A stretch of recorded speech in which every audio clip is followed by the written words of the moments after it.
আমি আবারও বলতে চাই আমি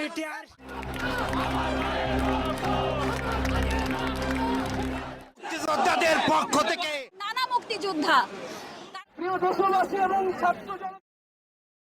हेलो दोस्तों, बांग्लादेश कोटा क्वाइट मूवमेंट के खिलाफ जिस तरह से स्टूडेंट ने प्रोटेस्ट कर रहे हैं, अब तक भी प्रोटेस्ट जारी है बांग्लादेश में स्टूडेंट्स के द्वारा।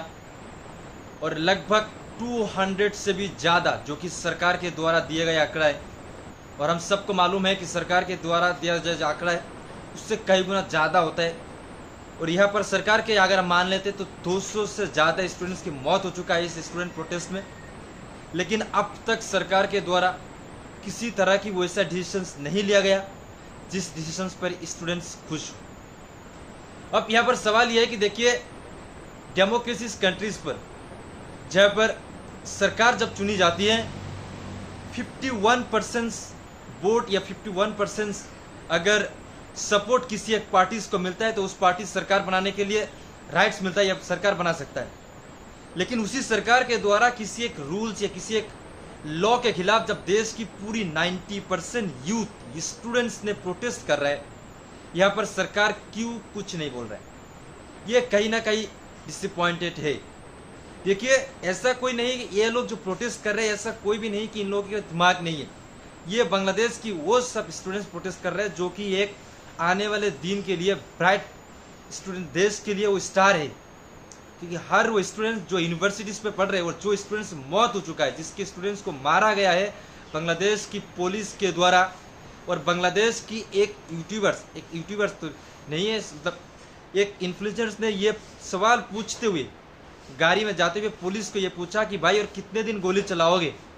और उस समय उस पुलिस के द्वारा स्पष्ट ये बोला गया जब तक सरकार हमें आदेश देते जाएंगे, मतलब जब तक सरकार हमें बोला जाएगा हम तब तक गोली चलाते जाएंगे। मतलब यहाँ पर स्पष्ट है कि जो गोली चल रही है सरकार के ऑर्डर पर चल रहे। सरकार को यहाँ पर सोचना चाहिए कि देखिए, अब जिसके खिलाफ गोली चला रहे वो मामूली कोई इंसान नहीं है, वो देश का आने वाली फ्यूचर वाली स्टार है। कोई एक स्टूडेंट्स जो कि देश की यूनिवर्सिटी के एक स्टूडेंट्स जो कि ग्रेजुएशंस कर रहे हैं, मास्टर्स कर रहे हैं, पीएचडी कर रहे हैं, उन सब स्टूडेंट्स को अगर आप गोली मार के हत्या कर देंगे तो आपकी एक किस तरह की सोच है। मतलब पेरेंट्स इतना मेहनत से अपने बच्चे को पढ़ाने के लिए यूनिवर्सिटी भेजता है, और उस यूनिवर्सिटीज़ पर अगर स्टूडेंट्स को गोली मार के या हत्या कर दिया जाता है तो ये किस तरह की डेमोक्रेसी या किस तरह की सिस्टम, जहाँ पर बांग्लादेश की इस लिहाज में अब तक बांग्लादेश की इस प्रोटेस्ट में बांग्लादेश की टोटल लॉ डिपार्टमेंट के जितने सारे लॉयर्स हैं सब इस प्रोटेस्ट में शामिल हो चुका है। और अब तक बांग्लादेश की जो प्रोटेस्ट है दिन बर दिन बढ़ती जा रही है। लेकिन सरकार के खिलाफ अभी जो बांग्लादेश की नया जो स्लोगन लगाया स्टूडेंट्स ने कि सरकार की पूरी रिजाइन चाहिए, मतलब सरकार को पदत्याग करनी चाहिए, इस्तीफा देनी चाहिए। यहाँ पर सरकार को सोचनी चाहिए, क्योंकि स्टूडेंट्स जहाँ पर किसी एक लॉ के खिलाफ 90% यूथ जो खिलाफ है वहाँ पर कहीं ना कहीं ये सरकार को सोचना जरूरी है। लेकिन यहाँ पर सरकार पूरी तरीक़े से कुछ नहीं बोल रही, सरकार यहाँ पर पूरी तरीके से शांत है। लेकिन जहाँ पर 200+ स्टूडेंट्स की मौत हो चुका है, इसका जिम्मेदार कौन लेंगे?